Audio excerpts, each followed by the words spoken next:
As planícies de substrato oceânico já foram consideradas áreas perfeitas para se livrar dos subprodutos das ações humanas. Afirmava-se que eram longe o suficiente de qualquer área habitada, mas sabemos atualmente que isso não é verdade. Em 2019, cientistas chineses descobriram carbono 14 radioativo proveniente da detonação de bombas nucleares nas décadas de 1940 e 1950 nos corpos de anfípodos que viviam no fundo da Fossa das Marianas, o qual foi transportado para as profundezas não pela circulação oceânica, mas pela chuva de matéria orgânica vinda de cima. Em paralelo a isso, estudos mais recentes encontraram césio radioativo do desastre nuclear de Fukushima em sedimentos a mais de 7.000 metros de profundidade na fossa do Japão. Mas, se o fundo do mar já foi considerado um local adequado para a disposição de lixo tóxico e radioativo, quais questões a respeito do ambiente você entende que deveriam ser respondidas antes de tais planos serem aprovados? Os impactos que podem ser provocados nos ecossistemas marinhos são gigantes, alterando desde espécies as quais não conhecemos e talvez nunca cheguemos a conhecer, até aquelas que fazem parte do nosso dia a dia. Um tanto quanto curioso, não? Será que os responsáveis por tais ações refletiram sobre o papel que as espécies afetadas desempenham no ambiente? Será que imaginaram que o contato com esses agentes de alta periculosidade poderia exterminar comunidades em um piscar de olhos? Quais seriam as consequências para as características físico-químicas da água? Ela poderia ser restaurada a seu estado natural? Como? Pessoas se alimentam de muitos recursos provenientes dos mares. Avaliaram o impacto que tamanhas mudanças poderiam ocasionar na alimentação e saúde humana, além de sua economia? É, são tantas dúvidas. Será que eles realmente pensaram, ou melhor, se importaram com isso? Pare para pensar: quão arriscado pode ser o ato de jogar sobre a natureza substâncias que podem simplesmente destruir os tecidos de qualquer organismo e, consequentemente, devastar ecossistemas por completo, como o caso do lixo tóxico e radioativo. É chamado de lixo radioativo ou lixo nuclear todo material residual que possui elementos químicos radioativos em sua composição, sendo obtido ao final de processos que ocorrem em hospitais, usinas nucleares ou em centros de pesquisas. O resíduo é o resultado de atividades realizadas com elementos radioativos como o urânio e que oferece riscos à saúde humana e à natureza como um todo.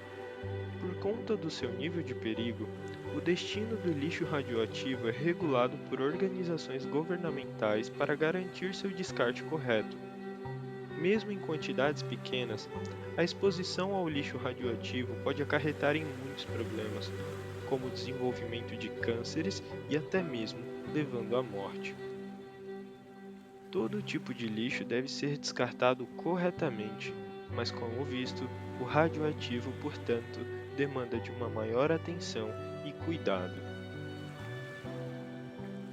O ser humano tem uma grande e antiga relação com o mar, porém, por muitos séculos era comum achar que os mares fossem capazes de processar todo tipo de resíduo neles lançados e que os oceanos eram fontes inesgotáveis de recursos. O resultado dessa negligência é que atualmente os mares e oceanos estão sofrendo cada vez mais os impactos das atividades humanas, estando sob grave perturbação de seu funcionamento.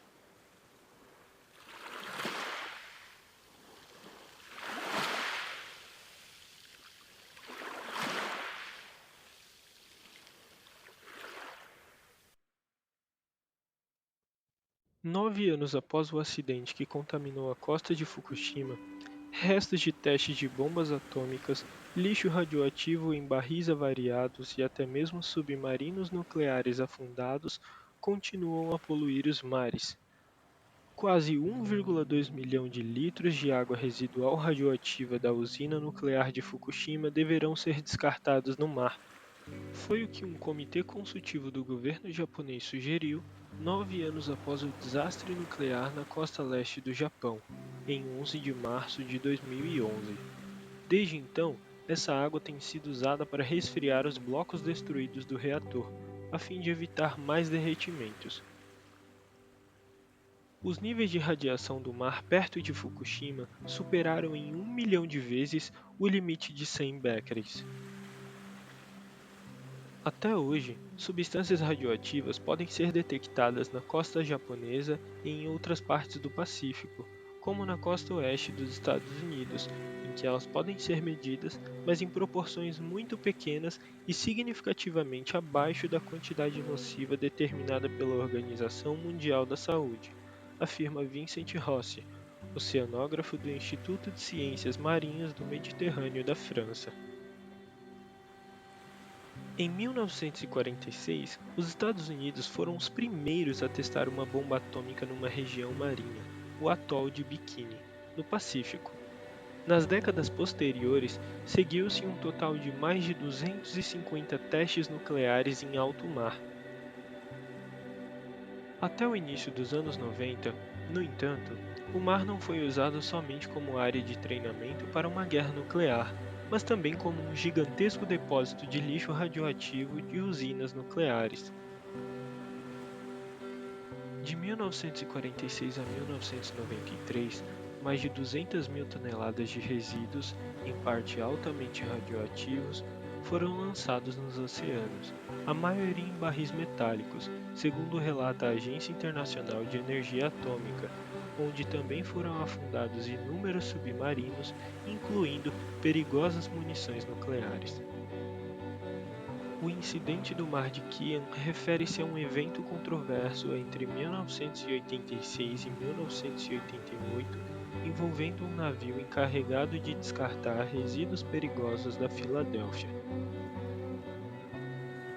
Após a tentativa inicial de descarte dos resíduos nas Bahamas, o navio foi recusado e posteriormente tentou descarregar sua carga em vários outros locais, incluindo a República Dominicana, Guiné-Bissau e vários outros países, todos os quais também negaram a entrada do material em seu território.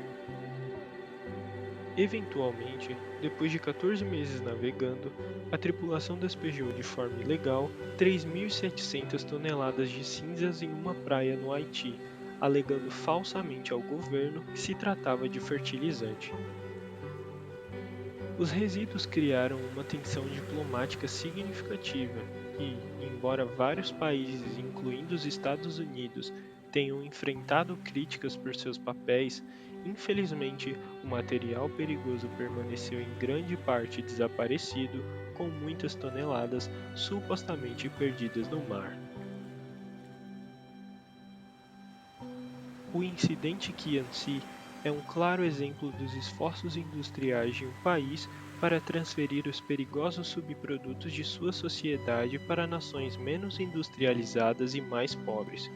Preocupações internacionais sobre ações como essa levaram à assinatura da Convenção de Basileia de 1989 sobre o controle dos movimentos transfronteiriços de resíduos perigosos.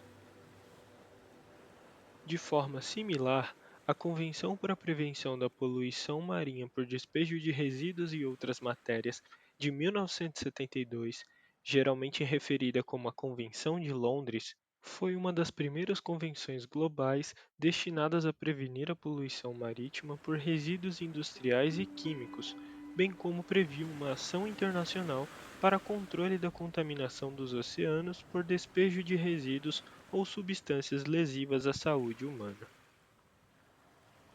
O destino do resíduo radioativo dependerá da sua classificação, que pode ser definida como alta, média ou de baixa radioatividade. Os lixos que apresentam média e baixa radioatividade são confinados em superfícies destinadas a essa finalidade, ou então armazenados em grandes depósitos em instalações subterrâneas de baixa profundidade, normalmente localizadas em institutos energéticos.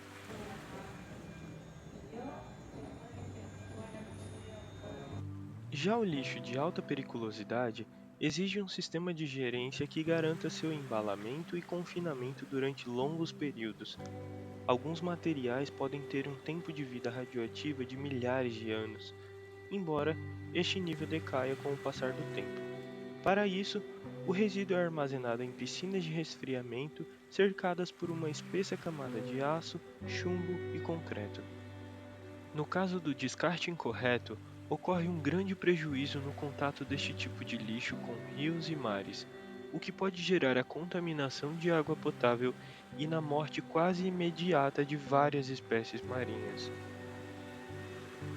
Isso não apenas afeta o ecossistema, gerando mudanças em toda a cadeia existente, como também é associado indireta e diretamente ao desenvolvimento de variados tipos de câncer na espécie humana, já que o contato pode ocorrer de diversas formas.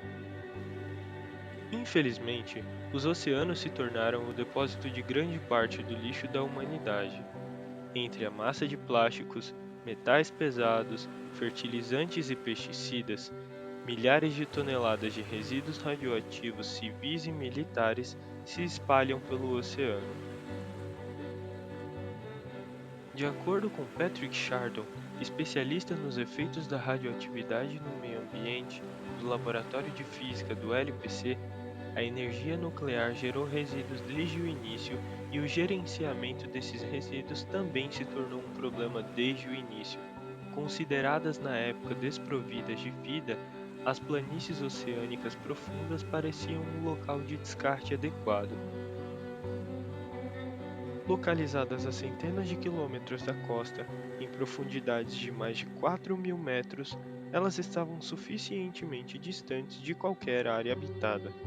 Desde então, os avanços em nosso conhecimento do fundo do oceano mostraram que as planícies oceânicas profundas não são, de forma alguma, desprovidas de vida.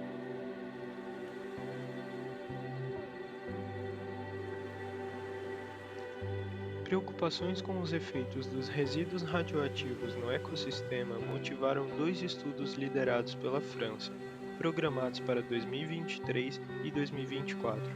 Alguns, como o Césio-134 e 134 e o Ferro-55, já desapareceram completamente.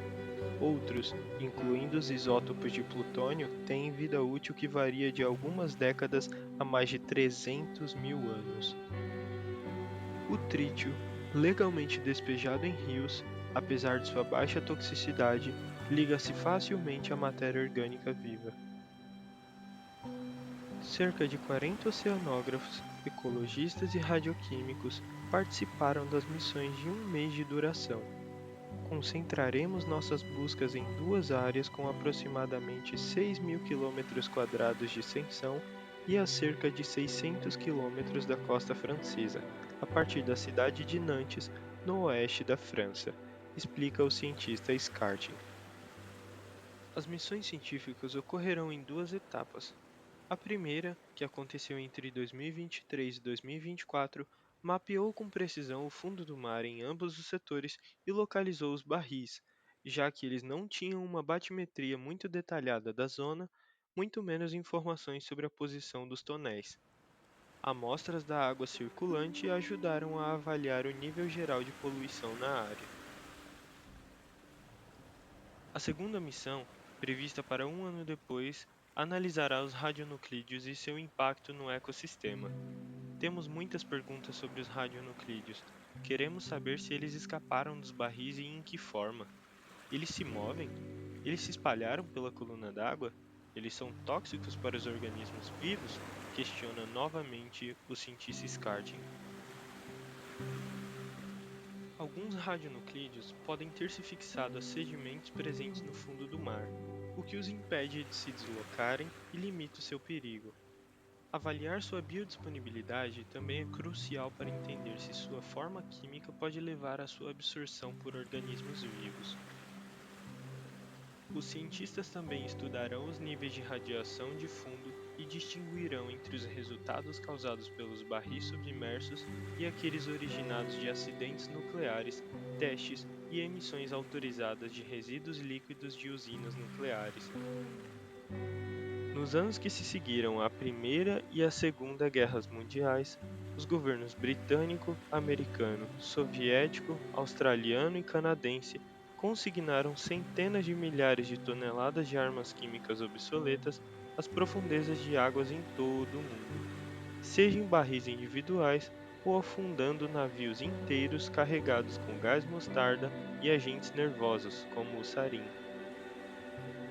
Embora a indignação pública tenha levado ao fim da prática em 1972, centenas de pescadores na Europa, nos Estados Unidos e em outros lugares foram hospitalizados após arrastarem pedaços solidificados de gás mostarda ou projéteis contendo a substância para a superfície em suas redes. As profundezas do oceano também têm sido usadas como local de descanso final para grandes quantidades de material nuclear. Um estudo de 2019 encontrou pelo menos 18 mil objetos radioativos espalhados pelo fundo do Oceano Ártico, muitos deles despejados lá pela União Soviética. Esses objetos incluem embarcações como o K-27, o submarino nuclear de 110 metros movido por um reator experimental resfriado a metal líquido, que foi afundado em 1982 com seu reator ainda a bordo. Quando as cargas explosivas que deveriam afundar o K-27 não detonaram completamente, ele teve que ser abauroado com um rebocador.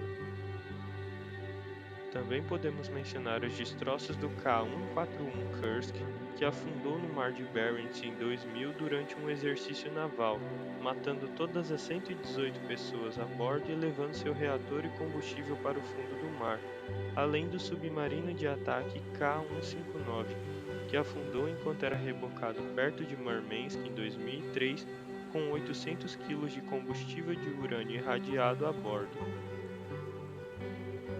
O chefe da Autoridade de Segurança Nuclear da Noruega diz que é apenas uma questão de tempo até que esses objetos comecem a liberar seu legado tóxico na água. Outros já são mais extremos e a comparam com uma outra catástrofe, chamando-a de Chernobyl em câmera lenta no fundo do mar. Embora os tratados internacionais agora proíbam o despejo de material radioativo no mar, o governo britânico está explorando planos para descartar até 750 mil metros cúbicos de lixo nuclear, incluindo mais de 100 toneladas de plutônio, abaixo do fundo do mar, ao largo de Cúmbria. Talvez não tão relacionado a elementos radioativos e nucleares, mas como um clássico exemplo de como os oceanos foram dominados pela poluição humana, uma lata de spam, um recipiente de comida, pode ser avistada a 4.947 metros abaixo da superfície na Fossa das Marianas em 2016.